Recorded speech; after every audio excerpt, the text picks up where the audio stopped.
Special edition of the stream, combining one of the best things from Houston past with the most optimistic future hopes for the Houston Texans. Let's go inside the locker room. Locker room, yeah, we in the locker room. Texas talk, yeah, you know what we about to do. Localize, every angle's what we really do. We the source, we the pulse of the city too. Landlocked, got the game in the headlock. Localize every time, can't stop, won't stop. Yeah, we top two and we not too. Plugged in daily digital on YouTube. We got taste for days, opinions to give, we got takeaways. If it's up, then it's up, we number one. You don't need to try your luck. Locker room, yeah, we in the locker room. Texas talk, yeah, you know what we about to do. Localize every angle. All right, let's see. It is the locker room, number one source for Texans digital content. I'm Landry Locker. Little special midnight edition. So I was thinking about this as I was out. I was out having a little meat casino, which, by the way, just arrived in Houston. Pretty good spot. Strong recommendation of the dilemmas. And I started, like, as I was getting a ride home, I started thinking about Get Your Mind Correct. One of the best albums, I think, in the history of ever. I absolutely love that album. It means a hell of a lot to me. We can go back to, and this isn't like, I think it's kind of comical when a lot of people arrive in Houston and then all of a sudden they like Paul Wall and it's like sitting sideways, boy. Like, it's nah. I mean, this is like Get Your Mind Correct hustle. Look at this. Look at this bleach blonde hair. And I can't believe I'm even putting this. I can't even believe I'm putting this out there. But look at this. Look at this, man. Like, this is the AN1 mixtape tour, bleach blonde, token white guy, Paul Wall type of ish. Like, that's just what that means to me. What that album means to me. It's a Texas wide type of thing. Where, I mean, they were in Abilene, they were in Lubbock. Like, it really didn't matter. Look at Slim Thug. This is 18 years old. I'm wearing the Houston shirt. I'm sitting there. I'm at Six Flags Mall, man.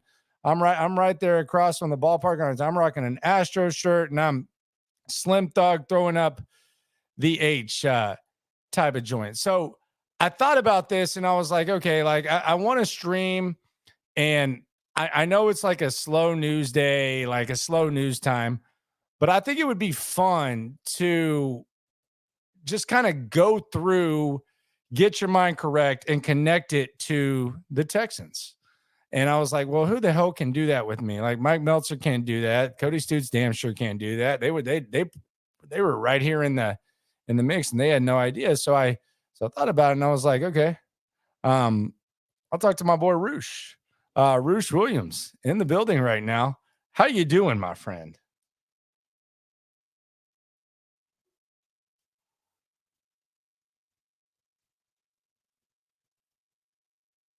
He's figuring out his mic. Yeah, he's gonna get it. He's gonna get it right.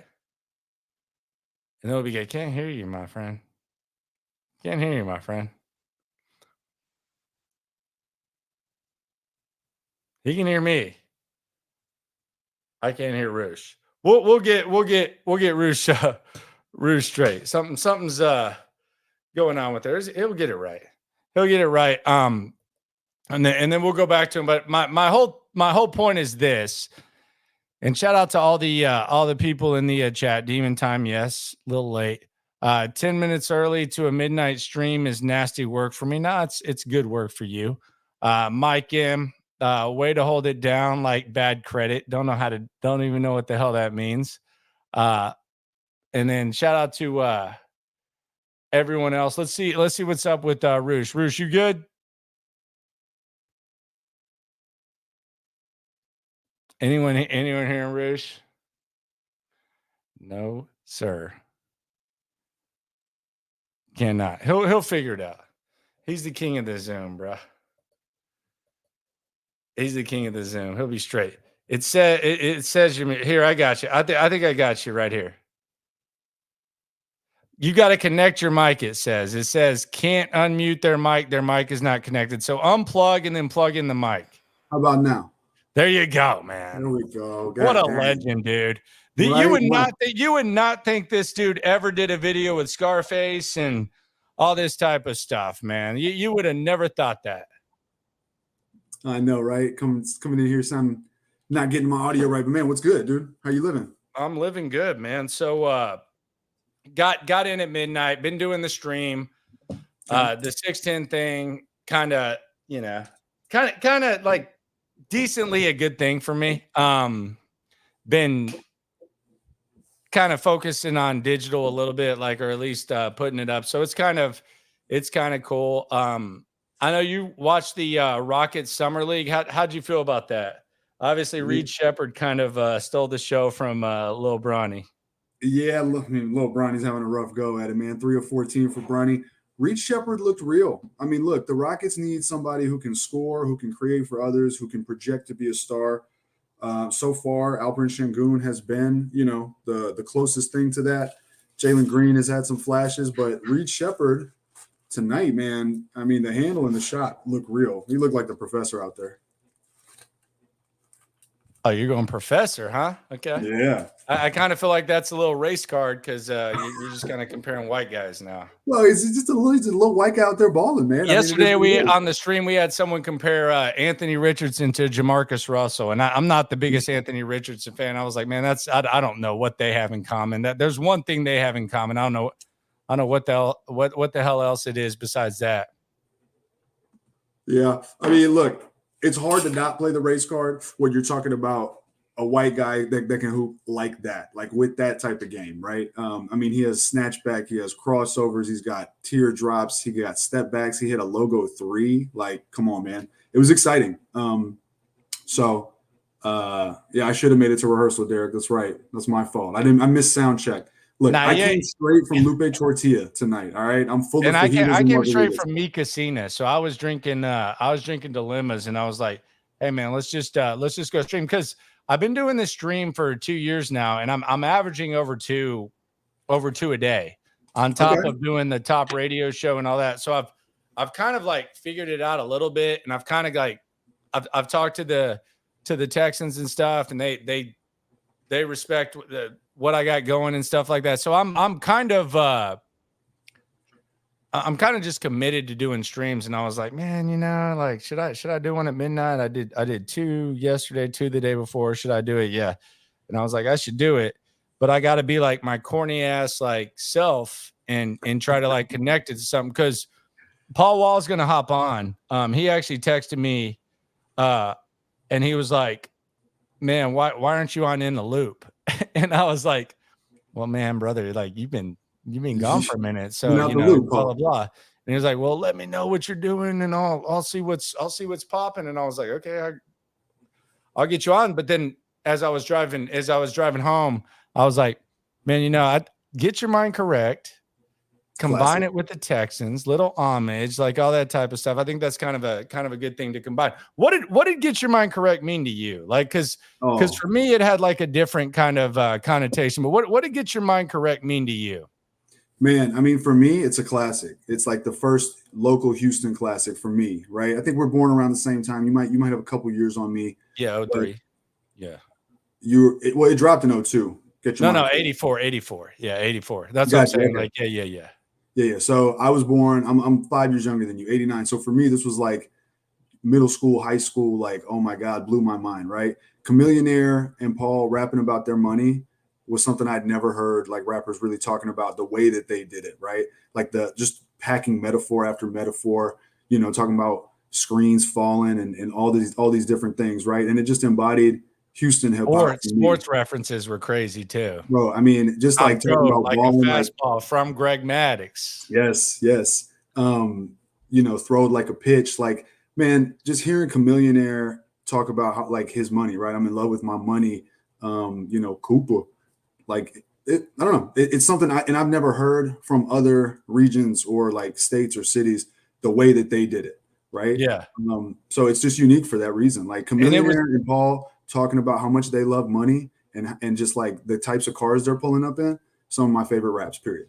The crazy thing for me was like, because I worked in the CD factory, so I ended up like just seeing this random ass thing, and it was like there was like a bunch of old ass DJ Screw CDs, and there was this, and this was before it dropped. So there was like a red copy and there was a blue copy, and I was like, okay, I'm gonna put this in, listen to it, and the thing about it is like it's kind of like athletes, like when they talk about social media then and now. Like they were always in Dallas, they were always in Abilene, they were always in Lubbock. Like they were like literally going from like town to town and almost like passing out CDs in like a weird way.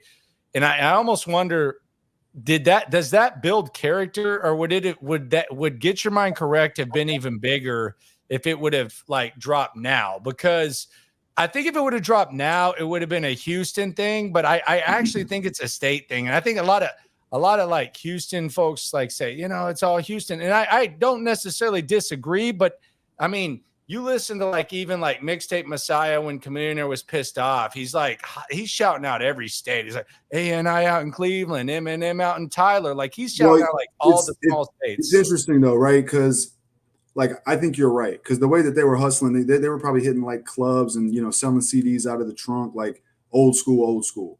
But I remember when I got to college, I went to UT, and I'd meet people from Dallas, and I'd be like, yo, Chamillionaire. And they just knew Chamillionaire as like the ride and dirty guy, right? And I was like, no. Like there's a whole catalog that you don't even know about.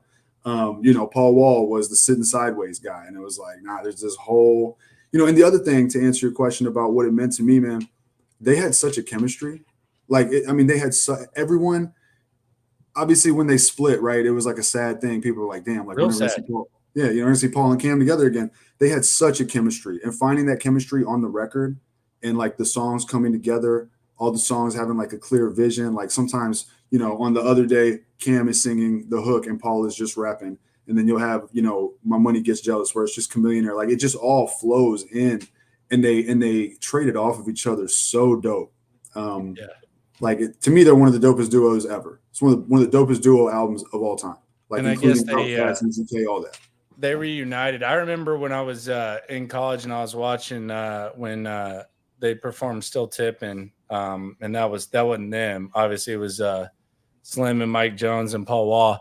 And I was just kind of like, I was a little bit sad because that was like when you had to like be like, oh, they're going to be on 106 in Park. You got to go watch this. Like, you got to go watch it in the dorms. I remember we were on the 12th floor and we were just sitting there watching it. And it was like, I was watching it. I was like really excited, but I was like, man, dude, that sucks. Chamillionaire's not there. And I was happy for him for getting his Grammy and stuff. And my boy Stanley, I actually got to be in the Ride and Dirty video. He got slammed against the fence by Debo. He was on that, but that was kind of sad a little bit to me, man. A little bit sad. Yeah, like, look, the video of them performing "In Love with My Money" that you probably saw, I saw it recently. It was like a couple weeks ago. Like at Billy Bob's of all places, man. It was that somewhere in Dallas. I don't know where that is. That's in Fort Worth, so that's in the Stockyards. So there's a place called the Stockyards. It's kind of like the country effing spot. So I guess Paul Wall is performing there and Chamillionaire goes that. Like it's kind of crazy because Dallas means a lot to them. Like they were always pulling out like Lil Flip and T.I. Like that was always like where it kind of went down. So they were but yeah, they did that and it was just kind of like, okay. Man, I saw that and I was just like, dude, this is super cool, But yeah, they just randomly in Dallas. But I don't think people outside of Texas really realize like what that means, In Love with My Money is one of the greatest Houston rap songs of all time, period. When you put the all-time list out there, to me, it's top 10, no question. And so for them to reunite and do that, which they probably haven't done in like 20 years, man. Pretty wild. They weren't even talking, dude. Like they were. Yeah. I was kind of disappointed because I thought that it would happen at the Bunby the rodeo stuff, like the first one, the H-Town takeover or whatever. I thought that was where it would happen because they were both there. And I was like, what? Like y'all didn't like take advantage of that to do that. They waited for Billy Bob's. Dude, there have been so many like reunion moments between, you know, various Houston rappers, and we haven't gotten one of those. So yeah, super random. I mean, imagine if they would have broke that out at like, you know, Free Press or something or something like that. So we're gonna roll through Get Your Mind Correct albums, and this is like a corny ass old school in the loop type segment, like off the dome type thing, and we're gonna assign these jams to to Texans players, or it can be coaches too, it can be ownership, whatever. We're going to assign it to them, and we'll start with My Money Gets Jealous on Get Your Mind Correct. Is there any way you can play like a little snippet? Don't be touching all on my money because that make my honey look sleazy. Who paid is like good sex. My money comes easy. My fat stack be the reason nappy head hoes wanna trap me. They be like, don't he look exactly like my son? He the pappy. Haters be making my dough unhappy. You should give me my props for making my cash the proper way instead of coming up pop. Yo, don't blame Dude, do you think I'm out of control? I'll stop it. I'm not trying to stop the jam, but do you think I'm out of control? I got like drugged for this. I think Chamillionaire is, for me, like as far as like being a total MC, and I think Paul agrees with this, and he's gonna jump on the stream. He's ready to. I feel like Chamillionaire, like as far as being able to do everything, I think he's the best to come out of Houston. Like people say, oh, how are you gonna talk about Scarface? How are you gonna, dude? All I'm saying is, as far as being able to switch styles, as far as being able to go fast, slow, lyrical, like whatever, and then do hooks, who's on that same level as far as like complete MC? So Chamillionaire was always my favorite from Houston, right? But his style changed up after a certain point. Remember when he stopped cussing? Yeah, he stopped cussing, like, and then he got kind of weird, but then he got like real rich. Well, yeah, right. But then he found it again and came back. But like there was that little period of time. But pre that, Chamillionaire, to me, my favorite Houston rapper. But I would say, yeah, because he could do it. Dude, he was singing on hooks like way before people were singing on hooks, right? Yeah. Super catchy. He hit bridges. And he also, like, out of all the dudes from Houston, man, his flow was the best. Like he was the only one that could go.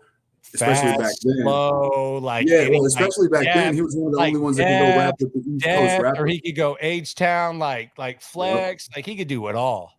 Yep. But to answer your question, if there is one, probably Zero. But Zero's like the Tupac of this era. But I don't know, like, but is Zero like is he switching styles like this? Oh like, yeah, bro. Zero can hit any. He can sing. He can go fast and double time. He can go slow and be catchy. I mean, Denzel Washington, I'm sure you've heard that song with Chamillionaire and Zero. If you haven't, you should. That's one where he's just like, man, the melodies he hits on that song are ridiculous. So I told Texans PR, and this is a true story, and people who are in this stream, the reason that I have like some sort like of a following is because like if I'm on the Texans flagship, I'm gonna say Jack Easterby's a fraud. Like I don't care. Like I'm gonna say whatever, like all that type of stuff. Like I told Texans PR, and this honestly warmed my heart. Like it almost like it's kind of corny, but it like makes me kind of like tear. It makes me kind of tear up the way just thinking about it. But I told them because as soon as I saw Zero like get welcome there. And after the Trey the Truth type of thing, and I'm not disrespecting Trey the Truth or anything like that, but I was happy that they like welcome Roe back, and it felt like it meant a lot to him. They had him like at the halftime show and all that type of stuff. Like they didn't completely like push him to the side, like I feel like it was trying to be attempted to do, because if you talk to like the real ones, and I'm not going to sit here and act like I'm the real ones, but if you talk to like the real effing ones, and you know that you were in the rap game for a while, like they will ride and die for Zero more than anyone in this mofo. Yeah, I mean Zero. Zero is as good as his word, right? I think Zero is highly respected on every side of the city. So, you know, paying homage to Zero in the correct manner to me is obviously a big deal. I mean, people don't realize how deep this stuff goes, man. Like I did it. I was on the scene for a long time. It goes super deep, and everyone knows everyone, or they know someone who knows someone. And at the end of the day, I mean, they all have respect for each other. There's petty beefs here and there, but I think Zero is obviously one of the most highly respected, bar none. Yeah, I'm getting told quit sleeping on Zero. Zero is Houston's soup. I get it. I get it. So my money gets jealous. I'm gonna sign this to Nick Caserio. I feel like Nick Caserio is a flexer right now. I feel like he's throwing his stuff out. I feel like he's used his money wisely, and now I feel like his money's getting a little bit jealous. So I'm gonna assign this jam and get your mind correct. My money gets jealous to Nick Caserio. So I've got a different one going to Caserio. I got this one going to Daniil Hunter because he was in that contract issue with the Vikings last year, right? And he gets his 1 year, $20 million deal, and then he comes here and gets the money he's looking for. So his money got jealous, and he went and upped it and rewarded himself with an even fatter contract. So, okay, I like that. All right, so there you go. So Roosh is in the mix. We'll get to y'all's comments a little bit later. This is the obviously the most popular one with Paul Walker Millionaire and Little Money. So one of the best Houston songs of all time.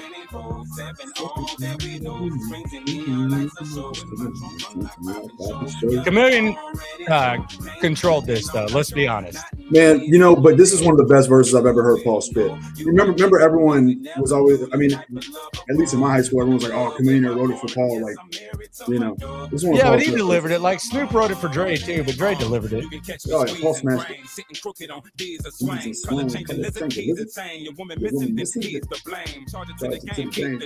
Most marriages blossom and die. When it's over, I'm telling a lie, but she act like I'm telling a lie.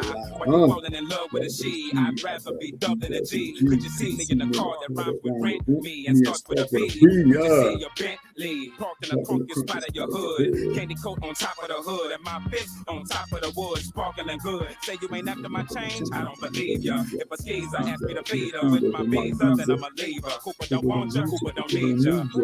That's sweet, I'd rather be sliding on glass feet with leather up under my ass cheek. It's not like I changed overnight, been acting like this since last week. Man, I love that one. Stretching like an athlete at a track meet. Seen them last week in a Jag G, but they never seen them yet. Okay, I'm fine, I don't know what it was, but I swear that ball was hitting I'm button. I know you want a relationship with a baller, but no thanks. Look, I'd rather be shining my. All right, so who we assigning this to, man? God.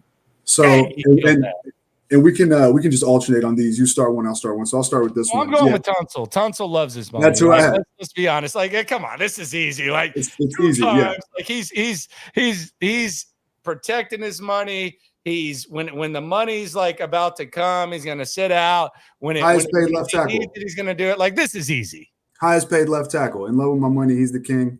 King Tunsil. That's who I have. He knows it. He knows the business. He knows all that. So you got to go with Tunsil. That's about as easy. Plus, so Tunsil this is my favorite. This is my favorite Paul Wall verse ever, and I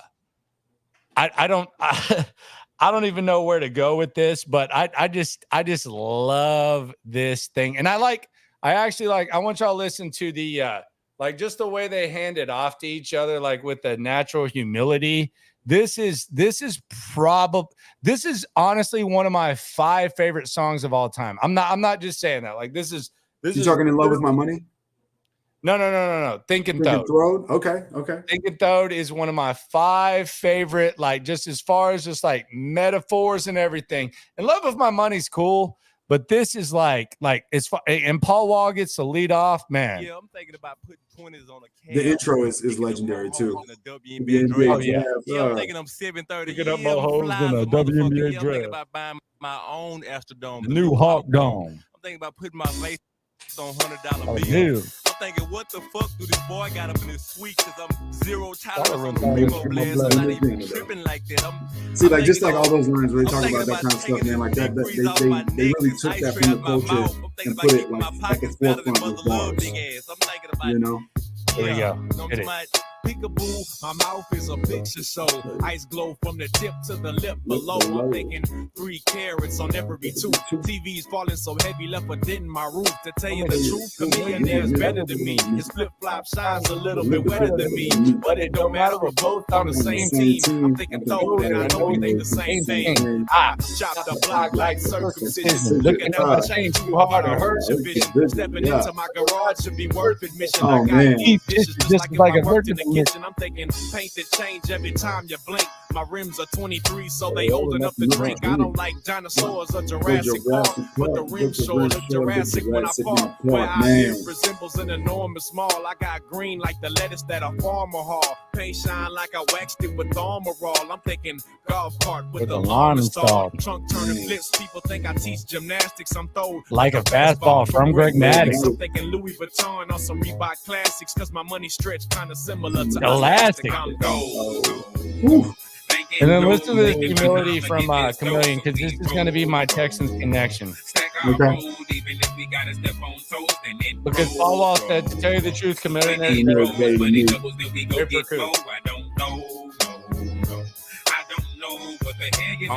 Listen, I'm thinking not who is it, Mr. Here Lizard got 23s like you watching them Washington Wizards. I'm thinking pulling so many cars out the garage that the city will build a freeway that ends in my yard. I'm keeping big face people in the safe for the wallet so that man, Uncle Sam can't jot my deposits. Hold up, Paul, I'm impressed. I thought you was the best, but you just said I was the best, so it's a tie, I guess. Yes. You just said I was the best, so it's a tie, I guess. So my thinking, though, goes to Nico Collins, because Nico Collins is willing to talk about Stephon Diggs. He's willing to talk about Tank Dell. He was humble through the whole contract thing. So my thinking third goes to, because it's like swag with like humility, it goes to Nico Collins. Okay. I mean, look, Paul said throw like a fastball from Greg Maddox. Song is called Thinking Throwed. CJ Stroud. You know, are you going CJ? CJ, Thinking Throwed, man. Just throw like a football from CJ Stroud, baby. And yeah, kind of like you said, right? I mean, there's just a swag to the song that reminds me of CJ. It doesn't sound like a West Coast song, but it kind of has some of those sounds in the beat. And yeah, it just kind of gives me the vibe of like CJ pulling up in the whip, new kid to the city, taking it over. Thinking Throwed, baby. Dropping back and falsified. We'll start with the skit. This is one of the best skits ever. This is a good skit. This old fake ass nigga lying. Watch. Hey, what's up, man? What's up, Kenfo? What it do, man? Hold on. Say, man, I heard you got all the hoes, man. What's up? Hoes? Man, I done put my hoes on their back and whip chain them, nigga. You call me Big Whip, man. That nigga only did 20,000, nigga. I'm at 25, nigga. That's real, nigga. That's me, nigga. What's up, man? You a killer? You ever shot somebody out with that BB gun? Oh, you niggas got jokes. But I'm gonna tell you, ain't no jokes, man. I didn't All hit right, we'll go to the jam now.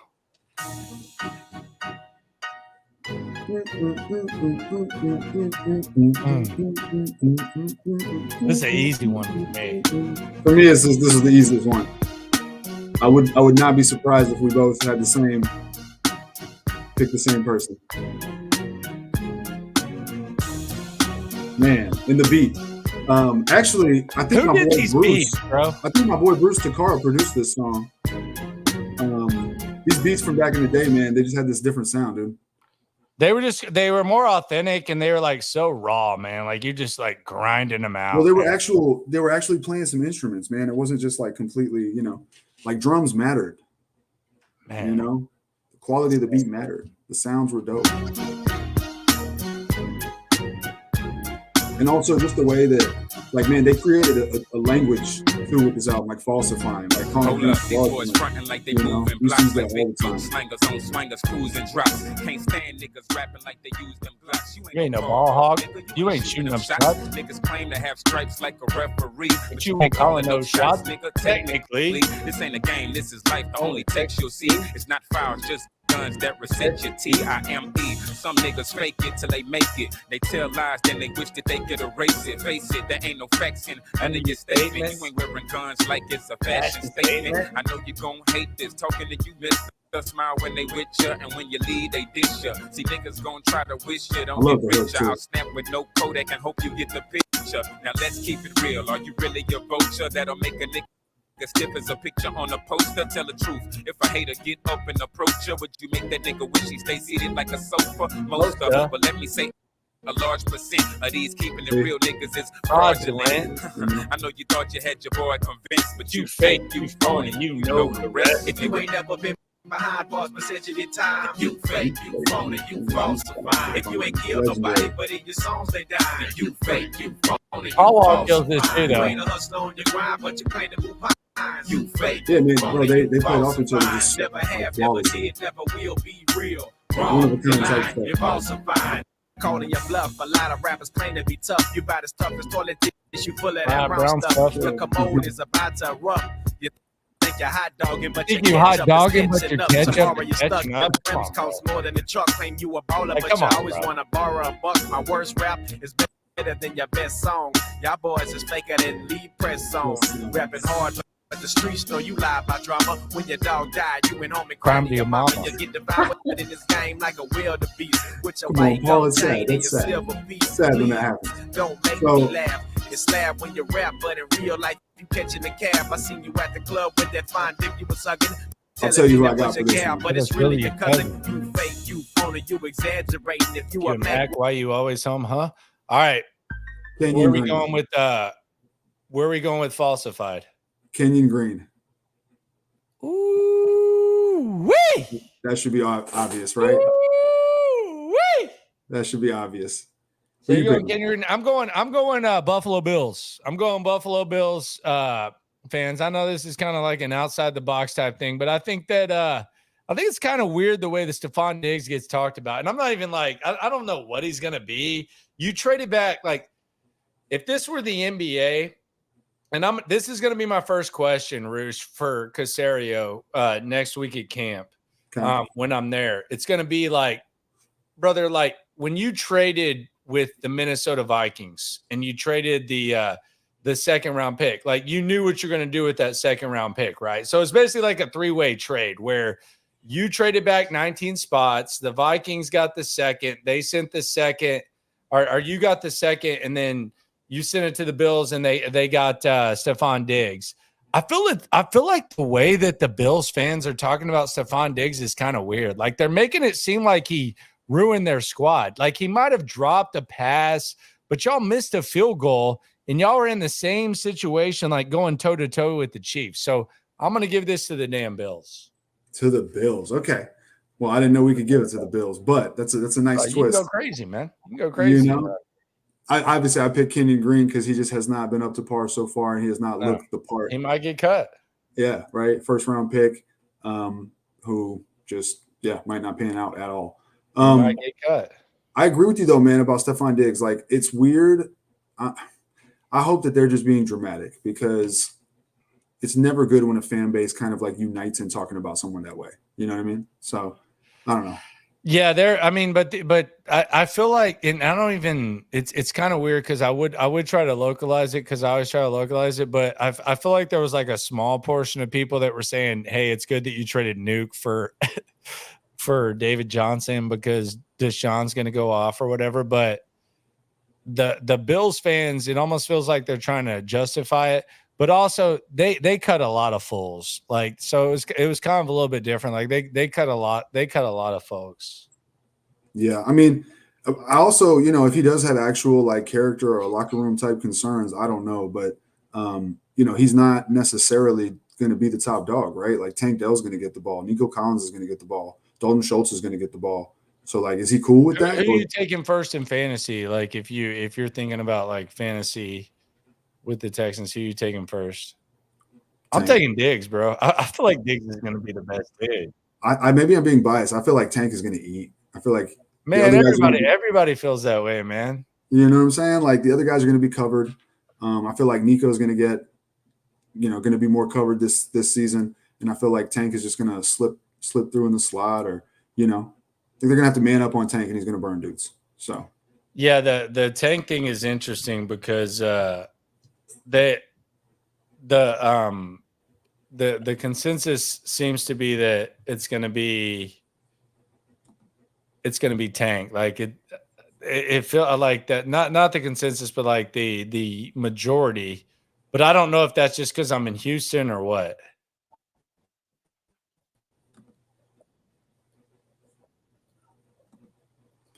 Yeah, I don't know, man. But it just, dude, from last season, watching them, they had this crazy chemistry. The Nico thing is rare. interesting And, because a lot like the film nerds feel like he's the easiest to take away. Nico? Yeah, they feel like he's like the easiest to take away. I feel like that's correct too, you know? Because it's a lot of just sideways. It's not like it was kind of weird that the Colts didn't even like try to double team him or anything like that. And there were a lot of times where you're just sitting there watching it, you're like, dude, what are they doing? Yeah, I mean, I don't know. Like, I feel like he's a good receiver. I'm glad he got the extension. I don't know if he's like, you know, one of the elite in the whole NFL. I do think he'll be able to succeed, though, next to Diggs, next to Tank Dell. I mean, what happens with Robert Woods now, by the way? Is he still on the roster? Like, he's on the roster, and they seem to like him. I feel like and then who's the other dude? I forget his name. Noah Brown. Noah Brown, yeah. Yeah. So Noah's that hard ass jersey like type of swag. I feel like it's kind of it's interesting because and we'll get to the Met. I'm sure Mechie might come up in a second, but it's just kind of an interesting situation with the receivers. We talk about that. Let's go to You Owe Me. On the Get Your Mind Correct, sitting here with Roosh, my guy, man, my guy. This is like a late second type of thing. You owe me.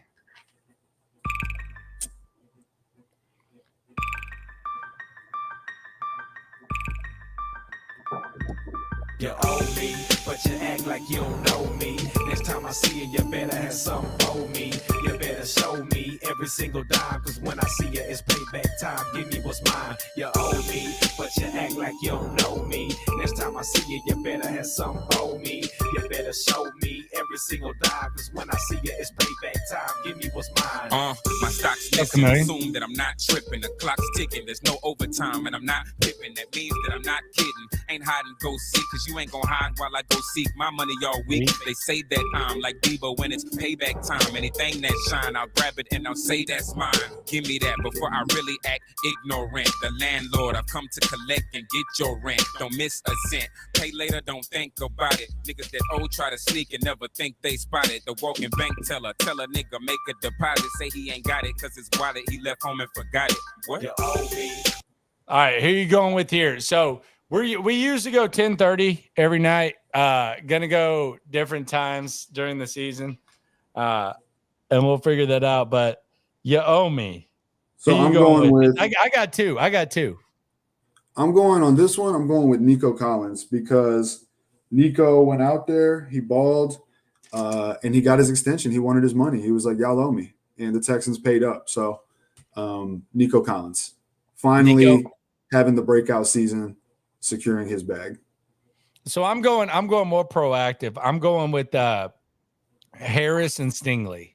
And I don't know how to handle either one of these dudes because I feel like they might be able to get a bargain on Harris. Stingley, like I don't know how you handle that. And I think it's one of the more awkward situations in the NFL because I even heard John Harris talk about this, and John Harris is going to hop on the stream as well.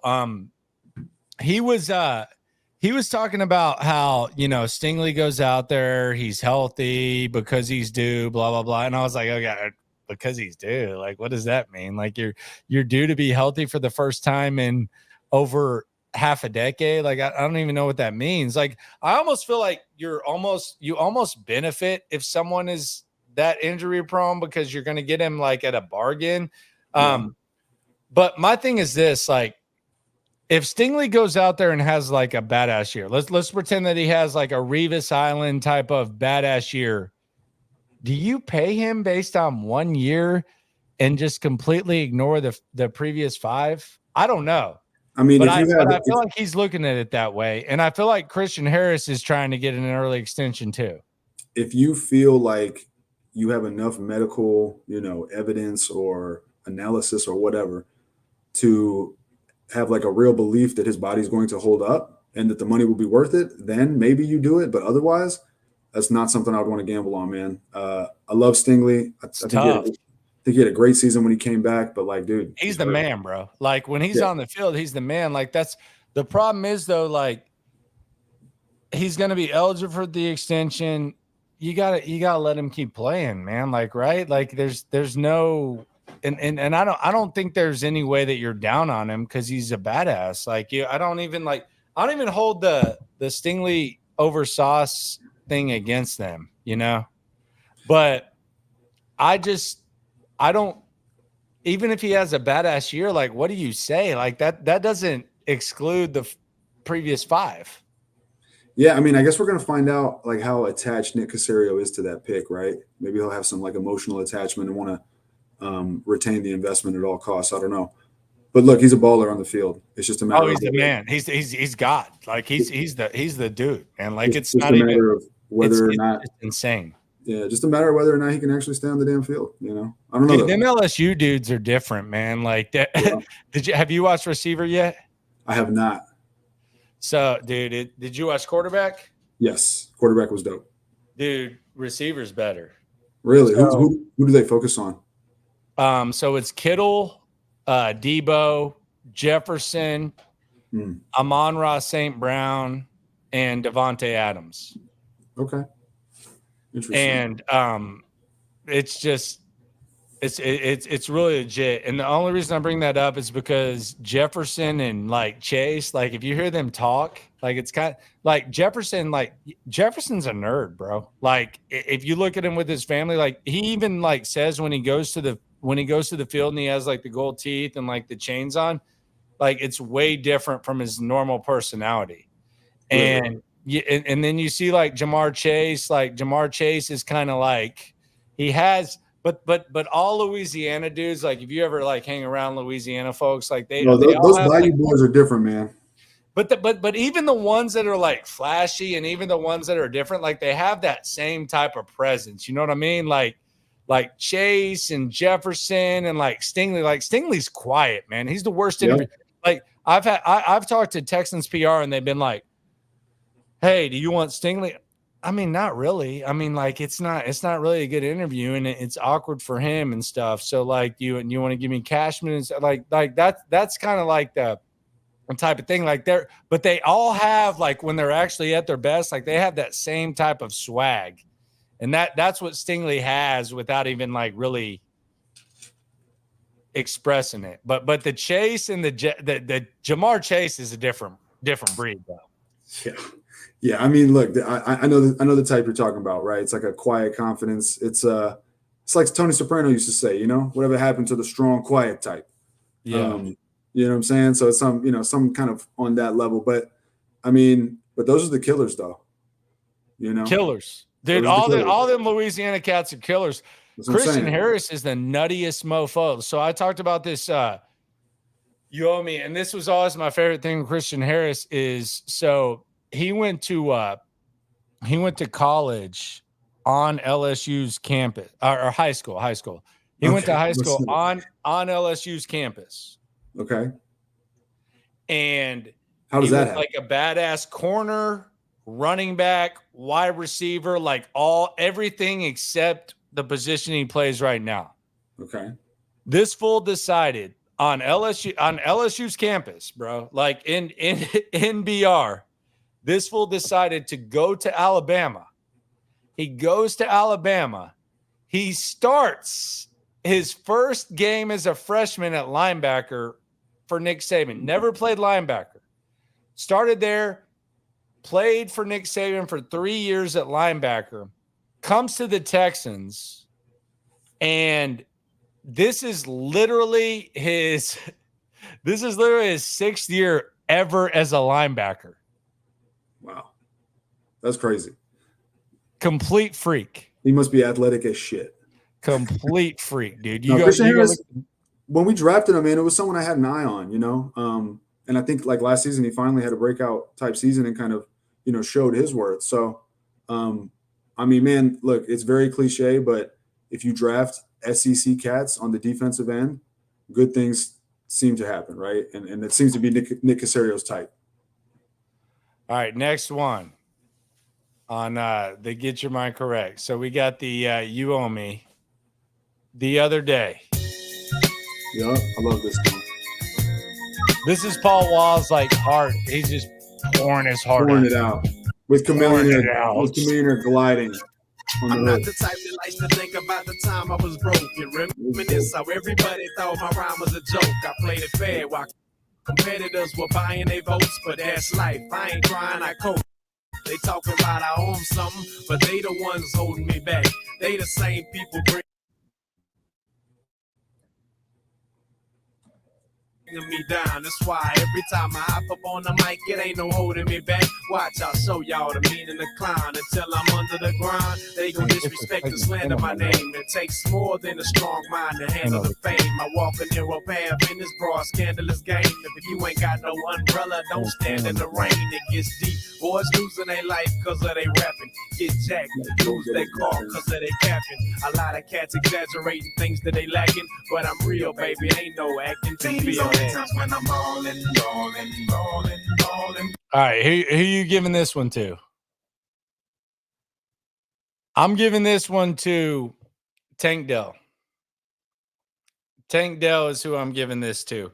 I feel like Tank Dell has been through a lot. I feel like Tank Dell has been questioned. And I'm giving this one to Tank Dell. 100% Tank Dell. That's who I'm gonna give this to. That jam. I feel like Paul Wall like completely poured his heart out. We got Roosh back here. I gave it to Tank. I gave it to Tank. No shit. I have it to Tank too. Yeah, so, I mean he's been through a lot, man. He's been through a lot. And Paul says in the second verse, I think he's like he says something like slow your roll, rookie, or like slow down. Something about like slow down, rookie, like something about God. Where was you at the other day? Never see myself falling. Picture me falling off and rapping back.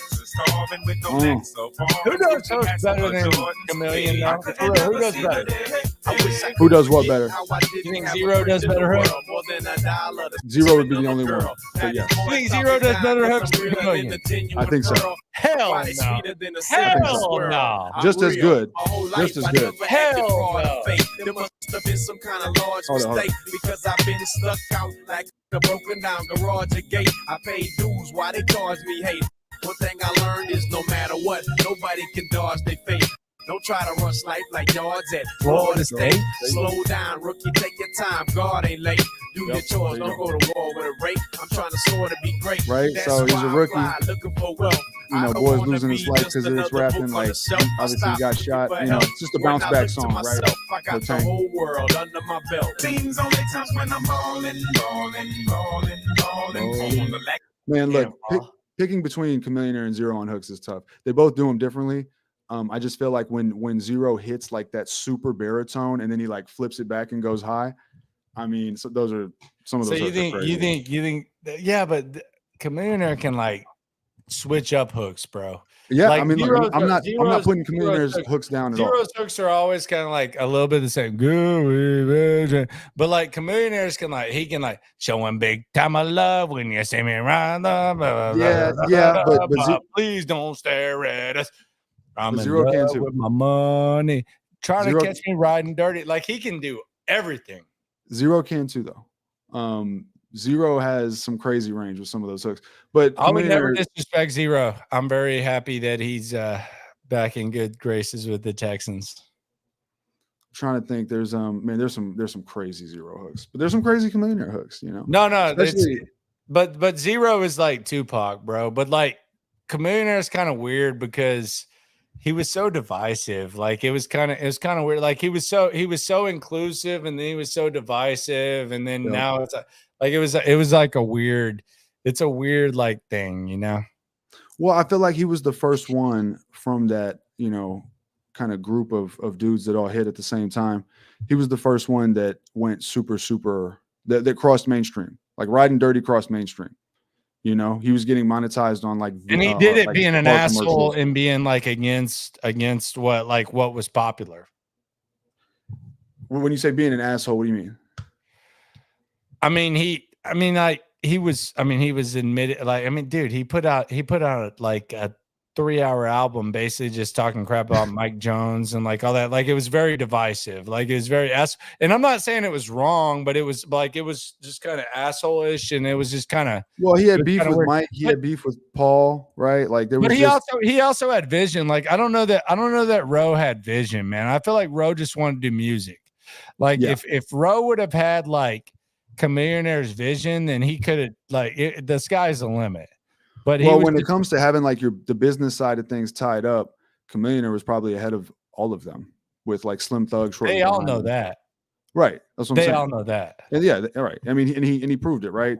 With the stuff he does or did. I think he still does. And then Slim did Already Platinum, and it was like, okay, well, this is different than this. Looks like even the album cover, because you used to have to like wait for the album, but like even like the Already Platinum, it was like, shit, this doesn't look like a Swisher House thing. Yeah, it was different, man. It was different, you know. It was crazy though. When that was happening, I mean, you know, we lived it, right? I feel bad for the people that didn't live it. Like when Still Tippin' went and took off, I mean, it opened everything up. Paul, UGK, Pimp C, Bun B with International Players Anthem. Yeah, like it just opened the door for everything, right? And then Mike Jones, and then but the worst thing for me though was always like and this goes back to the Paul Wall and Chamillionaire are not combined. That was like really what hurt me. It sucked. No, it broke my heart, man. Like, yeah, I mean, like, because imagine if they were putting out music like the album we're jamming now, if they kept that energy together and they did that on a national scale, they would have been, I mean, they would have been so much bigger than they ended up. Do you think that Houston was hurt by that era? Yes. Well, not when you say hurt by that era. I'm not talking saying about like to where you can get the music out quicker. Like, bro, they're going out like passing out CDs and stuff, bro. Like, and that's how I'm at. Like that picture I put out earlier. That's what they're doing, man. Like that. Yeah, they were hustling, dude. Like that was. But I also feel like it developed character. Like I also feel like it developed character for each of them. So I don't feel like they hate it, and I also feel like it was like a state thing. Like it was like a statewide type of thing. Look, man, when I was doing my thing, there was a scene. There was still a physical scene, right? You would show up on the scene. People have events. You know, you go network with DJs, whatever, right? But there was an element of like showing up and being there. And that I don't even know what happens these days because I'm so far removed from it now. But you know, if you're saying does the digital era? I think they try to get like TikTokers or something. Like I'm saying like the digital era changed everything. It's probably kind of corny, bro. Yeah, the digital era changed everything. You know, but those dudes were pioneers, man. They were. They weren't trying to like. They're just trying to get you. Like the craziest thing is like these dudes were just trying to get you to like listen to their shit, dude. Like it wasn't like they were trying to like. Bro, they were pressing up CDs and just get like some sort of TikTok stuff. I mean, I can't even imagine what it would be like to pursue a music career and to like. Look at TikTok. There's no way you can pursue a music career now. Oh my God, no chance, dude. You have to get planted, right? I mean, either that or you gotta like, I don't know, get an influencer to play your song, and I don't even fucking know. Yeah, sorry, can I cuss? No, yeah, go ahead. You know, I don't even know. I couldn't imagine it though. But I don't get it. I don't even get it like that, and that's the whole thing. Like where they were literally like going to Abilene and all that, like it was insane. Like the Chamillionaire like mixtape Messiah thing is always like the thing that I always laugh about because he literally did a whole track. He literally did first of all a whole CD about Mike Jones, which is crazy. Like when this Kendrick Lamar and stuff like goes out, like I'm just like, what is going on right there? But then Chamillionaire is like literally shouting out like everyone in like every state in Texas because he I don't know if he feels like he has to, but he's well, look, let me tell you. So you build a fan base brick by brick, right? You do a show, people come out, you know, if you're lucky, 10, 20, 30, 40, 50 people were like, yo, that was tight. And nowadays they'll find you on social media and follow you. Back then, they'd probably come up and be like, yo, man, can I get a CD? Because otherwise you're never going to be able to hear that person's music back then, right? Especially when these guys didn't have deals or they weren't on radio, right? There was no Spotify or whatever. So they had to do that. So when you say like, you know, shouting out Abilene, I'll bet you he did a show out there and I bet you they loved him out there, right? And he's like, yo, I'm going to keep shouting those people out and because they show me love. And then it's just a reciprocal thing. And the fan base grows. And then the next time he comes out, he packs out a show. And, you know, and 20 years later, he could probably still go out there and pack out a show on any given Saturday, you know?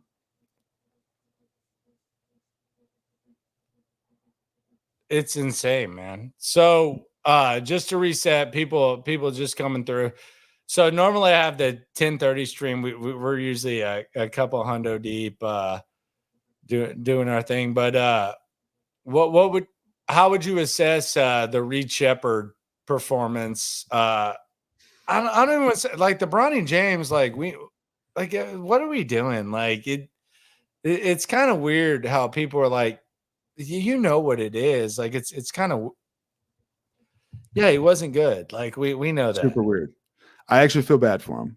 Like, yeah. So how would you assess like this whole Reed Shepherd versus Bronny? Like, because I did so I think this is kind of connected because I always try to localize, Roosh. Like you laugh at me, bro. Like we be getting thrown together. But my thing is this, like, so I localize, and my thing is this, like, why are we connecting Bronny James and Reed Shepherd? It's like the Texans versus the Cowboys, where people are like, oh, the Texans are the best team in Texas. And it's like, well, no kidding, man. Like they're doing that. Like they got a good quarterback and all that type of stuff. So why are you using Reed Shepherd as a pawn against Bronny James? Like they're not even in the same category. Like it's a different situation. That's the whole thing that bothers me. Well, the NBA bothers me. The way that they like talk about things and cover things just bothers me. This is one example, right? Like how many storylines do we hear about the Lakers and LeBron and this and that? And like, they haven't done anything in 3 years, you know? But his last name's James. So we got to hear about it. I feel bad for the kid, right? He's not ready for this. Maybe there's a future for him in basketball at some point in the NBA, but it ain't going to be now. It ain't going to be in the next couple of years, I don't think. So I don't get it. But I will say Reed Shepherd balled out, man. The great white hope, the professor, Grayson Boucher, white chocolate himself. But no, man, I mean, the handles were there. He was showing it all off, driving and kicking, hitting the corner, pulling up from three. He hit a logo three, snaking a pick and roll and, you know, crossing over. He had a cross hezzy, and then he went and got a floater, even though I think he double dribbled on it, but that's okay. So he lived up to the hype in his debut. So that's exciting. I'm excited about him. Can you hear me? But if you want, I think we're halfway through. If you want to go to the next joint.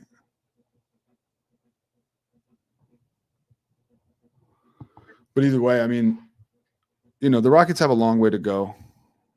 I think out of the three teams in Houston, I think the Rockets are still the furthest behind, which is more of a credit to the other two teams, I guess, because the Astros are surging again. Texans look good. Do you think that they're going to make a trade? Do you think they have to get rid of someone? I don't think they have to. I think they can run it back this season and see. Do you think they want to? I think they want to. Yeah. Yeah. Unless who do you think they want to build around? I don't think the person they want to build around is necessarily on the roster. If that person is on the roster, it's Amen Thompson. No. Who do you, yeah. That's a fact. Like that's factual, my friend.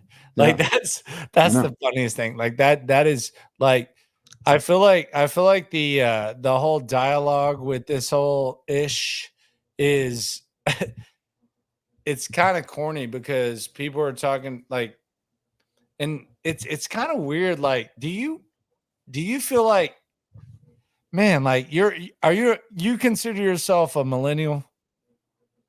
Oof, I guess, I guess, but No, like not even like a negative, but like, are you there? Like at like for real? Like you're there, right?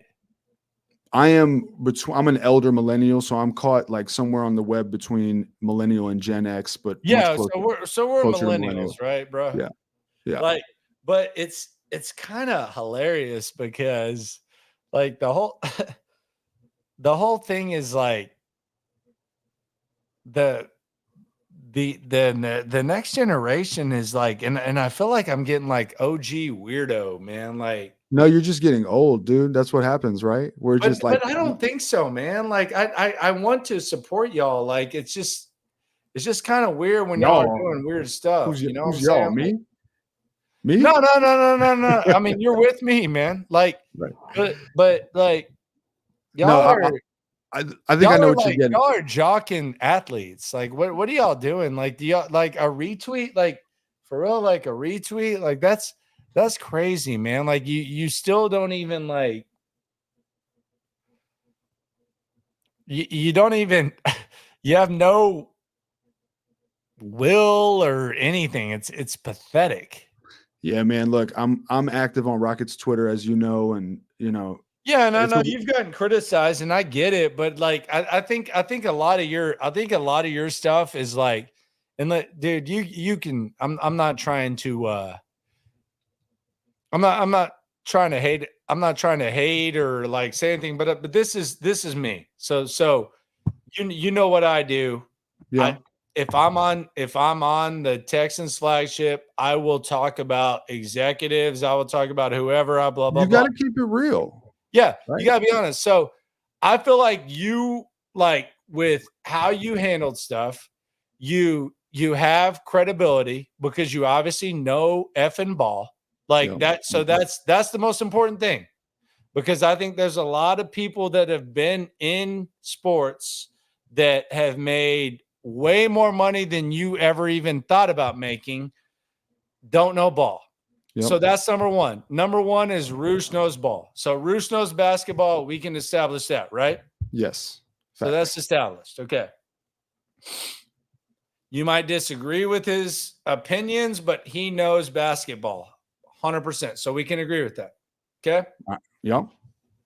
He is disgusted by the jock sniffing, like disgusting, like non-journalistic, like nature of what the NBA has become. And I know, dude, I can promise you on God, the only reason that, like, I'm not even following the NBA as much. I know the best of the best, brother. Like, I can promise you, I talk to them on the regular, like all that.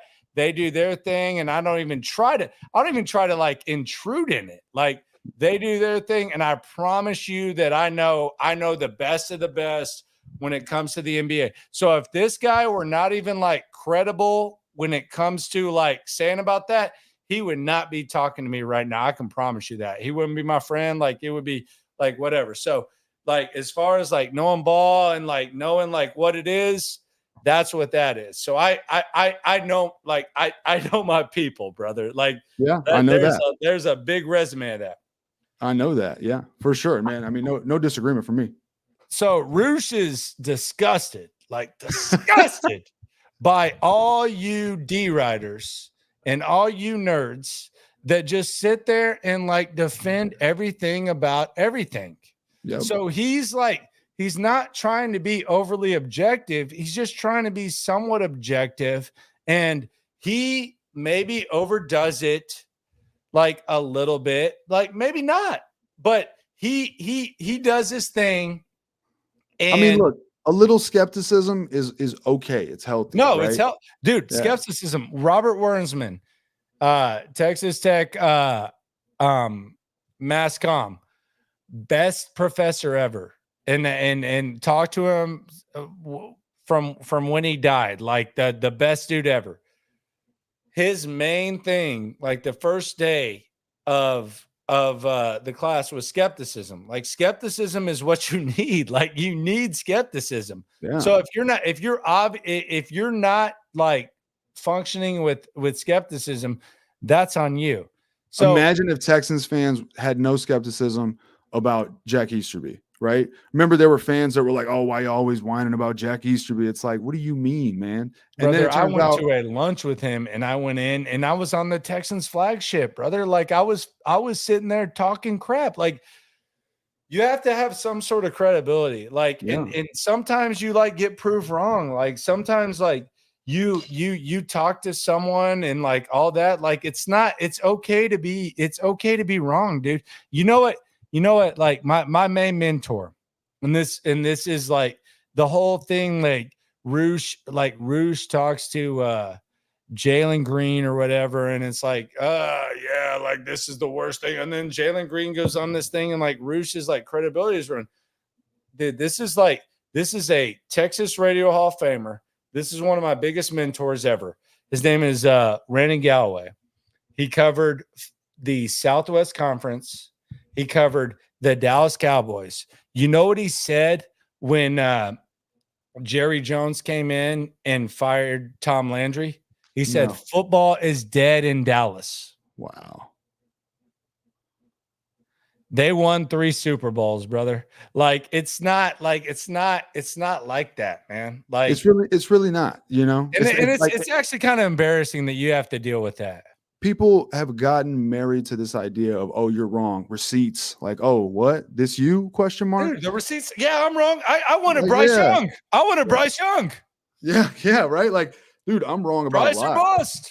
You know what I'm saying? And people, I don't know, but for me, man, that kind of thinking and mentality, and it just comes from this generation of dudes that are just younger, and there's just a disconnect. I don't know how to bridge that gap. I don't think you can bridge that gap without a little bit of time and maybe a little maturation.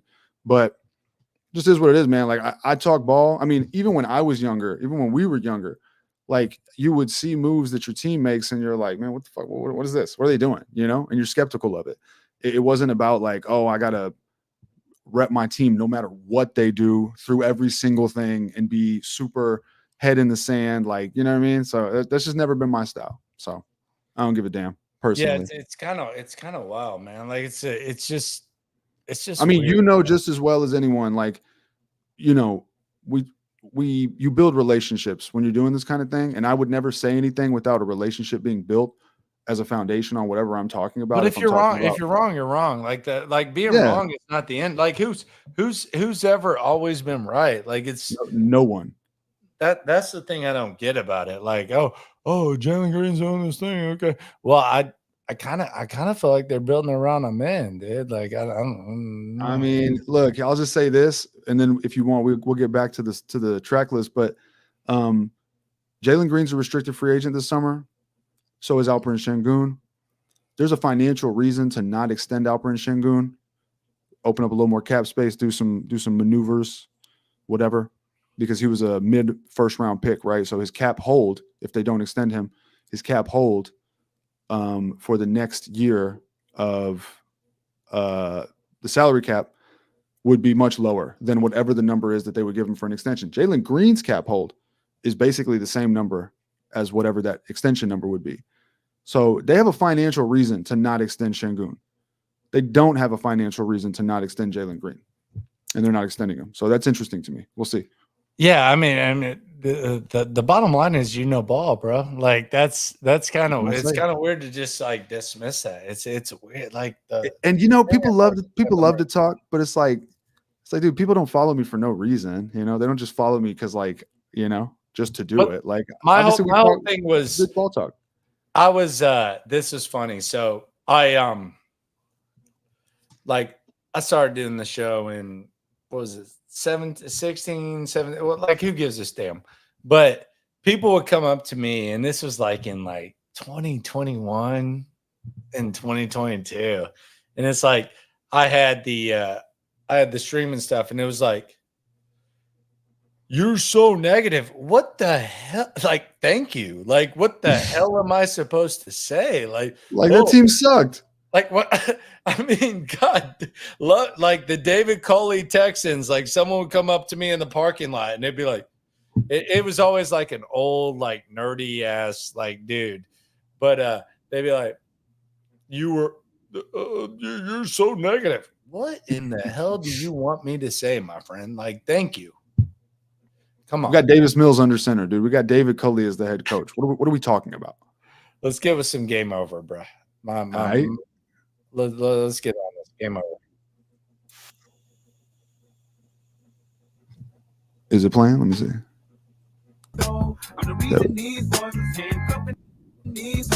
This one's easy for me. You got this? Oh, yeah. I mean, look, there was the arrival of one person in this city totally changed football in Houston. CJ? I already picked CJ. It starts before CJ, and his name is D'Amico Ryans. D'Amico. As soon as we hired D'Amico, dude, he's actually underrated for me because I feel like he does not. Because I don't think that if CJ had come into another coach, I don't feel like he would have. I don't feel like he would have been as good. Very possible. No, I think D'Amico is the straw that stirs the drink and all that type of stuff. No matter what, like anyone says, like that's how I feel. So that's why I picked him for game over, because as soon as he came in town, it's game over. Things changed. Things turned around immediately. And the rest so far is history. So easy choice. Okay. Who do you got? Let's go to the next one. Well, who do you got? I'll go with D'Amico, but my game over was going to be Kurt Hinish because he's going to get cut. Oh, that game over. Okay. That was a little bit petty. Okay. And I love Kurt Hinish because he survived a lot. I can't believe he's even still here. But I was going to say I actually forgot he was here, to be honest with you. So well, yeah. Well, I kind of avoided saying that, but okay.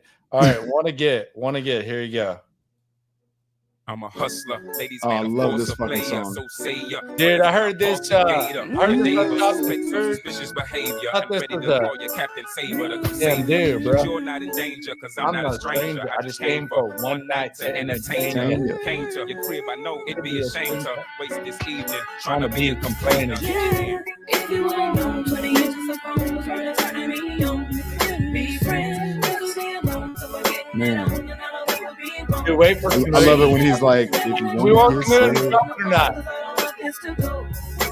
We gonna let him drop it? Gonna let him drop it, Roosh? If you want to watch me, I go pull up outside, ripping my ride to my girl that I'll be at the studio live. No one will know I've even arrived. I'ma show up at 4 and be out the door before 5. Let me get inside. I wasn't talking about your drawers, I'm talking about your house. Cause that's the first step after I get in the door. You already know how the rest of the script goes. Me and you on the floor, your niggas going out. Think we could get kinky, drink the liquor lengthy, sips of Henny and soda. Got you so far from sober. I'm like, man, hold up, you're fine, but I kinda feel you trying to turn me on showing designer and liners. If I ever get the timer, man, he did another one. Make you come like the space after the comma. Also, that's another thing Chamillionaire was awesome at talking like game, like raps about basically things like this. You think right? Paul Wall spit game? Oh yeah, but Cam's was just like super smooth. Paul was like, let's hear Paul spit game. Let's hear him spit it. Never let you know how I feel on the phone. We both got man, what was that? I think he rapped over Jazzy Baby. Know if you wanna get sexual. What you mean? No, I give you what I don't think Paul's on this. Just let me know. Nah, he's on it. Paul's on it? I drive slow, I want speed. Big time. Could you meet me out of the? You're right. Oh yeah. Yeah.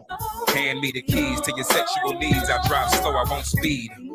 Let me Is see this Paul your Walker, last dude. answer? This is your last chance to let Chameleon romance you. Romance, yeah. Don't be afraid, baby. Let me know if you wanna get sad. Catch game, I'm pitching till you come up out of the dark. Step up to the plate, swing and hit you out of the park. Could you make me out of the park? Let me seduce you. Kinda like Chris Tucker trying to get me some moose shoe. Introduce you to Pablo Peter. Take your shirt off and Yeah, it's unbelievable. Why Yeah. y'all be acting like I ain't about nothing? Girl, you Oh bluffing, my you God, a turkey, man. let me stick you my stuffing. Wake you up out of your dreams, it ain't what it seems. Let me get inside your coffee and squirt my cream, you understand? Hit me out, peep my slang. Quit acting like you ain't attracted by the way that I swing. I know the 20-inch things keep catching your eye. Don't let me catch you in a lie, let me caress your thigh. Let me play the itsy bitsy spider under your skirt. I wanna flirt, but you don't wanna be hurt. You think I'm a jerk.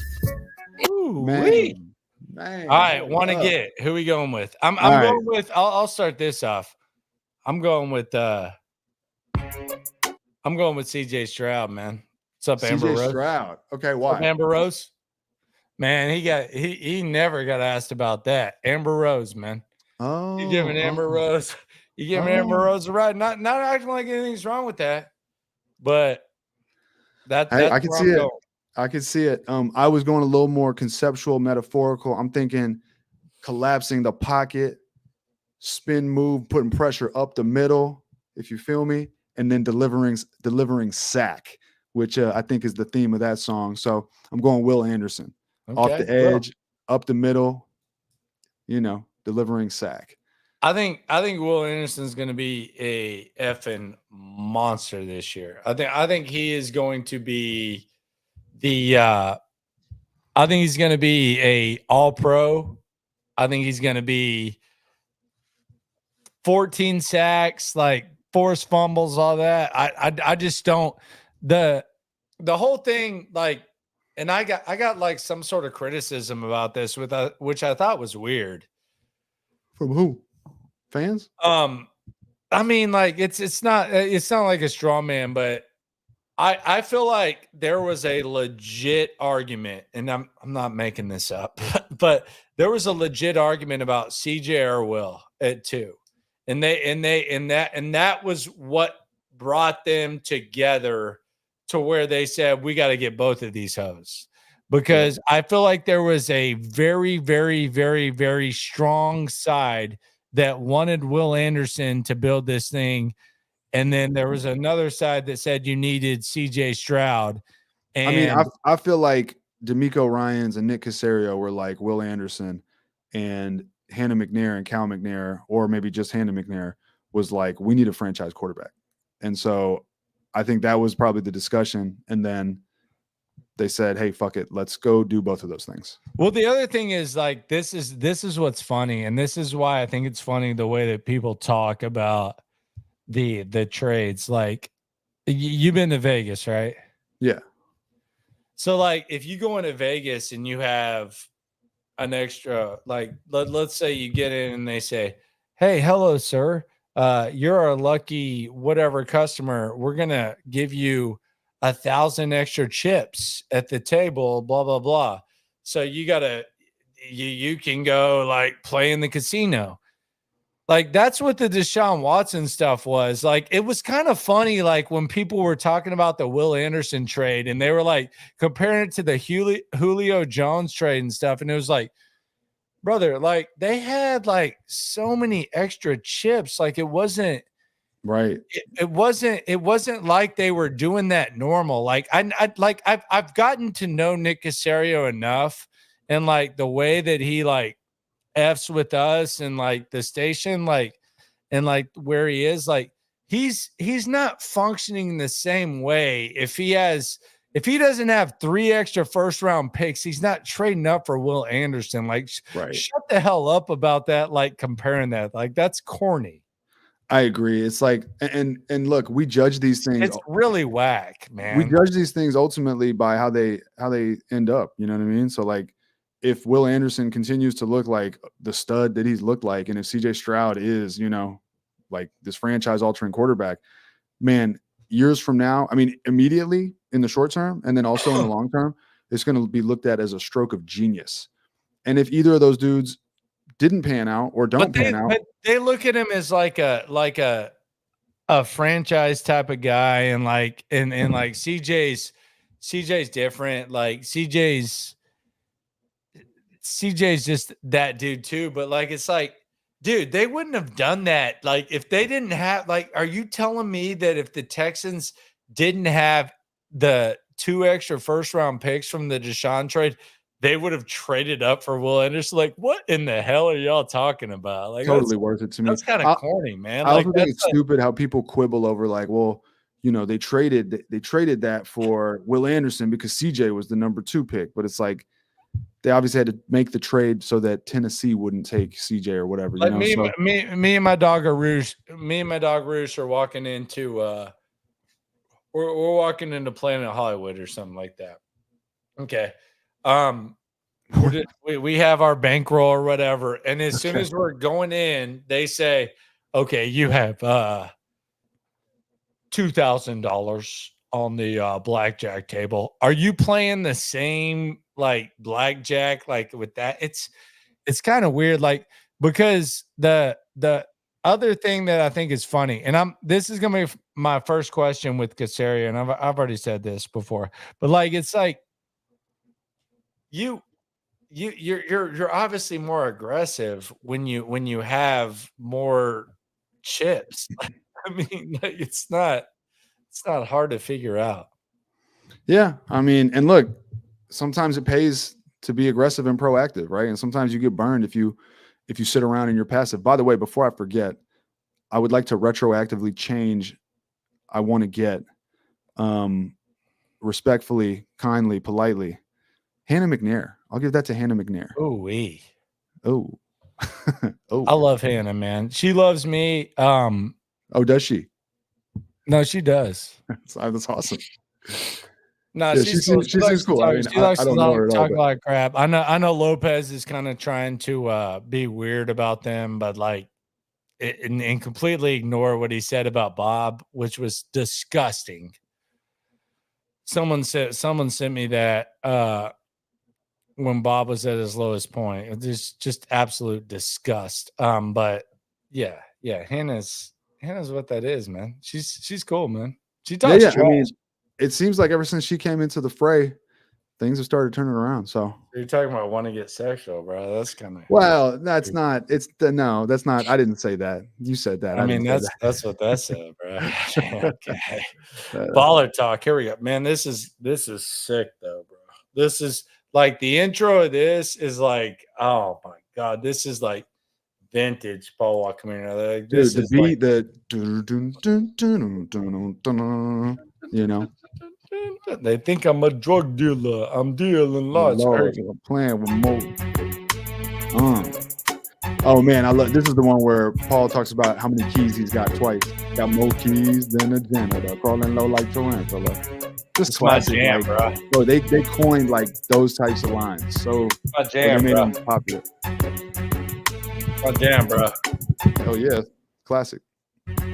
They think I'm a drug dealer. I'm dealing large because I'm playing with more diamonds than a deck of cards. My wrist light up the room like a bulb in the light. I'm not your bud, but I shine kind of like Bud Light. I'm throw, but you can catch me macking something that's yellow. Sipping coconut rum with a little umbrella. Game shooter. I take trips to the Bermuda. So many cars. I got more keys than a computer. Screen fall like snow on a vacation to Alaska. Fly to Nebraska. For a day with Tony Braxton. Ice look like a drunk princess shaving her legs. Princess cuts from my toes to the braids of my head. I'm molded down. I got more boats than Home Depot. Crawling low like a beetle. More fly than a seagull. For my people, I'm a leader. Give them something to follow.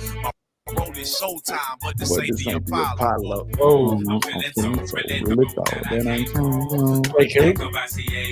classic. Hey, and Cam comes in super hard. Oh, he's gonna go hard. It's Chamillionaire no rap ruler. I run with a black football. They can't believe it's not, but I'm on my bankroll. Money goes, but I'm low. It's Chamillionaire rap ruler. I run with a black crew of niggas that'll give a round of applause and clap. Dude, it's amazing. This should have been the jam. Oh, yo. Every day's a payday. Only thing The I only do thing free I is do that is that girl girl next next to to AJ. AJ. This ain't It's like 106 in Park, Park, stick shifts in Park, but great God Scott. damn. Bloody rims keep forgetting to stop. Gotta get them things fixed. Buy, but I can't tip. No chasing my drink mix. But All right, so who we going with? This one's obvious. I feel like we got the same one for this one. This is Big Cal McNair. Baller talk, baby. For sure. Big Cal McNair, no question about Cal it. and Hannah. Calais and Hannah. Yes. Cal and Hannah. Yes. I mean, it matches up, right? Obviously, billionaire, owner of the team. Lately, he's been balling, grilling with the fans. The revamp of Cal McNair's image should be studied because that dude he just was not coming off the way that people wanted him to come off. It was a super low time for the franchise. And all of a sudden, like in 12 months, totally did a 180. You know what I mean? It's crazy. Yeah. I like to see it though. He's done his thing, man. And I think his dad got treated very badly when on the back end. And I think they've done a really good job. And I know there's been a couple of people that have kind of latched on to him, but he's done a really, really, really, really good job. Let's go to Go Grind. Okay. Be a lot of lazy dudes out there want to shine but don't want to put in no work. Don't want to ball, but then they gonna sit on the couch and watch TV all day. This ain't come overnight for us. We grinding. We worked hard for everything we got. People who ain't saying nothing always talk the most. You got 2 ears and 1 mouth. That means you need to listen twice as much as you talk. listen, they said rap was a waste of knowledge. Take your ass to college. Now they put asses callers trying to ask for dollars. Sitting behind glass the beats, man, they just like they had this sound. Every time I pass the closet, if niggas looking for the grands can. Chamillionaire's the man, he got it in his hand. A wallet, ain't no ifs, and man, Chamillionaire's flow back then was crazy. So crisp in the pocket. We don't shop at family dollars. Technically Your perfect. ice is fake, and you ask me for a verse, I make my price inflate. We still ghetto, looking for some metal mics to break. I'm still hanging around the hood like a license plate. I'm not capping, cause trust me, you'll know when I'm Man, who you got for this one? Out that gat and you hear that thing click clack and you hear what that boy said. Don't be your hard head, save me some leftovers. I'm due for some more bread. Let's go, man. Look around and pull them cards out. So my boys in that dirty south. Money is on your mind, chasing them down the side. Get them up your behind and go grind. Yeah. All right, where are we going here? Go Grind. This immediately made me think of Nick Caserio. Casario's been out here grinding, trying to put a roster together. When I hear this song, when we're talking Texans, I see the sweater vest, ready to go. Caserio just like veins popping out in full grind mode. So that's what I got. So you got Go Grind, Caserio. Yep. I got Go Grind, D'Amico, man. I'm going D'Amico, like same type of thing. D'Amico, he's grinding like the thing that I think that is the most dangerous thing with the Texans is the linebackers. And the craziest thing about it is that D'Amico is the coach, but Al-Shaair, is he an upgrade over Cashman? And then you have Christian Harris. Like, is he going to take the next step? Like, kind of scares me a little bit because you look at the linebackers and you're like, there's not a lot of depth there, and I also don't know about the D line either, personally. No. I feel good about that. That's gonna be about nice. About the interior. Yeah, he likes them. Like D'Amico, like if you listen to D'Amico, and I talked to some folks that said that he did not like Malik Collins and he did not like Grenard. Really? Well, Grenard I can see, but like they were kind of being a little bit like freelance. But if you look at D'Amico talking about that D line, he likes it. Like the D line's nice. Are they playing Danico Autry in the interior? Danico's going to be like kind of like one of those like mixed dudes, but hybrid. Yeah. And then like who's their every down? The Hughes stuff was weird. Who are their every down D tackles? Like I don't get it. They don't know either. That's what I'm saying. So but that's he's excited about it. But he's excited about it. He's really excited about it. Like if you listen to him talk, like he's really, really excited about it. Like, and I'm not like acting like whatever he says is like, that's the gospel. The coach said it. but I actually believe him, bro. Like I feel like he likes it. I feel like he actually freaking likes it. Which maybe that's like blind trust with the coach. Like, and I'll admit that. What else am I supposed to do? He's earned it. D'Amico Ryans has earned that. So we'll see. I'll defer to that. But I feel like the linebackers concern, the secondary concern, but like for some reason the D line, man, brother, he likes it. Okay. Right. Strange. We'll see. Strange. I hope he's right. He knows better than me. I don't know. I don't know crap, bro. I don't know ball, bro. All right, so let's go to where we at now? Go grind. Now we're at Loving My Life. Loving My Life. What is Roosh at right now? Is Roosh normally in bed right now? Usually, well, no. It depends. Depends on how busy I am. Sometimes I'm up late. I went to sleep at 3:00 last night. Okay, there you go. You know. I love my life.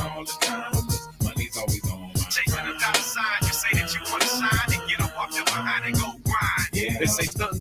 It's a waste of money, man. Investing in stock. Now they homeless and out of work ever since they're on block. Have a hustle for every season. That's the fabulous way. More money underneath. This is you're still on Go Grind. Make a different hustle blow up. A lot of cats older than me, but they ain't never grow up. Boys hit a couple of licks, buy some kicks and they quit. I'm not hustling for a fit. I'm on the grind to get rich. I ain't gonna lie, I got lazy making 50 a week. But when that 50 sunk to 10, I woke up out of my sleep. I don't compete with other ballers, I inspire myself. Self-employed, I can write a check and hire myself. I admire myself with a 7-slab salute. Courtesy of my underground Loving My Life. It don't matter what it costs, just grab some loot. I earn it back before your class is through. There we go. Whoa, let's talk about them 22-inch shoes. Look like I'm walking on high heels when the Escalade. And they go back and forth real nice on this one. You miscounted. That's 23, not 22. My bad. How about we talk about them speakers? Cause in my trunk's rated R because of the speakers cussing out. Brethren, we deep and thugging them freaks we shoving out them farms with them 20-inch needles tugging. See, boys man, don't just see like flawless rap, don't leave her. It's in the pocket nonstop. I guarantee her. Face be in that dirt like a damn anteater. We stack mail with no envelope. No stamp. Perfect flow. Bars on bars. Funny bars too. Navigational system got brains of a nerd. Brains of a nerd. I open up the trunk of lights to show the side I bring. Another awesome Chamillionaire. I'm balling like I just got finished winning 5 dice games. Never brag about my rims with my mind frame. Man, Chamillionaire was so catchy, dude. Both of them were. Whoa, we getting royalty checks since 9-6, so I'm 6 years in a couple months past rich. So, no, they can't stop this. The top on the. I kicked off the last. Loving My Life. Who you got for this one? Loving My Life. I'm going with Titus Howard, man. He's loving his life, man. He's got a contract. He got a contract and got hurt. He's doing a Twitch that has, I don't know how many followers, like 1,000 followers, and doing his thing. I'm going with Titus Howard, man. Okay, I can see that. I didn't know when I was looking at this list, I didn't know where to put Titus Howard, so I left him off my list. But I'm gonna go with Stephon Diggs. He wanted out of Buffalo, I think, right? It seemed like he did. And he gets traded to the new up-and-coming team. He goes from Josh Allen to CJ Stroud. So, I mean, he's loving his life. You know, he's going into what many think is going to be one of the best wide receiving cores in the entire league. So he should have, you know, tons of space to work with and to be productive. So I think he's loving his life. Plus, you see his tweets, right? Where he's tweeting about like driving around the city and figuring the city out. It just seems like he's genuinely enjoying himself. So Stephon Diggs. Yeah, man, I couldn't imagine me in Buffalo. Oh my God. Yeah. Crazy. Fuck that. Oh, yeah. And that's right. Yeah. Moving from Buffalo to Houston, like, talk about an upgrade. Next one, you already know. Boys in the hood about making that pay. Stay on the grind every day, all day. They don't say much, but they mean what they say, what they mind on the money. In the game, don't play. Whenever it's going down, better protect your neck. Boys steady dripping when they gone off their way. Oh, it's mean, you better man. swallow your pride and jet. The hell you Man, they scared were to so throw dope, up your dude. hood on your own set.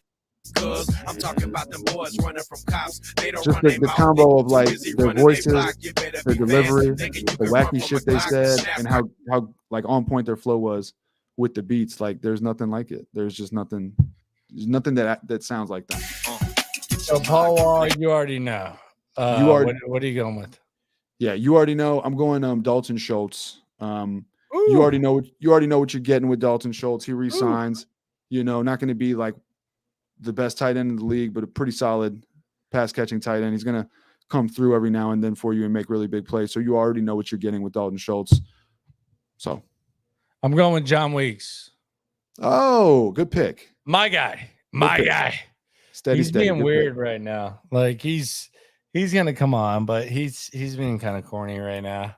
He's Okay. like, oh man, I don't want to like set up weird expectations. I don't want to say anything crazy. I'm older dude. Like he's just kind of corny. You know, but man, he's, but like he's my kinda guy, like, bro. kind of like we were talking about. He's kinda already like we been were- on. Kind of like we were talking about earlier, though. You know, the way like people have gotten so weird on social media. I don't blame these guys for wanting to like limit their appearances. You know. No, he's trying to do his thing, and he's just like, "Oh, yeah, you're not a 6'10". I'm like, dude, I met with the Texans last week, man. I'm good, bro. Like we're straight, my friend. I feel that. All right, next one. Damn, I love this jam, bro. This Yeah, is my jam, homie. Play dirty. Play dirty. Man, the beat. We play dirty. My jam, bro. We play dirty. Like a system mother before the game, and the coach wouldn't even let a player go change. I talk more trash than I need. I float like a butterfly, sting like a bee. Nose like Robin did Pippen. The minute you start tripping, I slip the banana. Man, this beat reminds me of like the Nuggets and Buck era. Even though this was a few years before then. Man, fuck a rule book, cut it, I play dirty. I cook 2 zones over when I play for birdies. I got Sounds like the type of music that Webby inspired Webby. Then I'm fixing my mug, put a nigga on the top floor. I beat him with a jack to show him that I'm not a hoe. I feel the application out at Papa Do's. We're going way up to manager rob the hose. You never know what I'ma do next, like a lava lamp. Pull out the pockets on them damn dada pants, ride in the stolen. It's hotter than some fire ants. I be act like Bin Laden. I think I got a problem, man. Ain't the baddest in the world, but I'm the baddest you done seen. I want you out there ride, pull over like Trina. Your partner owe me cash, I'ma get that thing. Put a bomb under his car and a twist in the gas tank. What? Play dirty. Like a system up. All right, play dirty. Who you going with? Play dirty. Final song. Yeah. So for me, I'm thinking a player that's going to be in the trenches. A player that's going to be doing the dirty work, right? Switching positions, utility, like I said, in the trenches. I think Danico Autry when I think this song. Danico Autry, okay. Someone who's going to have to get dirty, man. He's going to be on the edge. He's going to be on the inside. He's probably going to get a ton of snaps. Going to get a bunch of sacks. I think he had 14 sacks or something like that last season. He's just going to be getting his hands dirty in a good way. Yeah, I'll go with Autry too because Casario said he was a badass mofo, so I'll go with him. I was gonna say I was gonna say Kenyon Green because he needs to, but yeah, I think that's a good answer, man. I appreciate you for coming through, brother. Like this was like a last second thing. This stream is it goes deep at 10:30, but I was like, man, I'm sitting out, Yeah,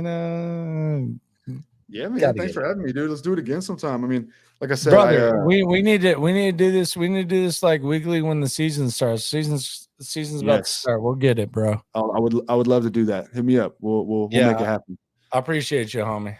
Appreciate you, man. All right, Thanks to all the listeners, dude. I'll let your boy. All right, man. That's my man Roosh right here. Appreciate y'all for coming through. New scene, new thing. Just came back from the Miko drinks. They got me rolling, brother. Holla at me later. Always remember though, When it comes to this Texan stuff, we're all in it together. Thank you.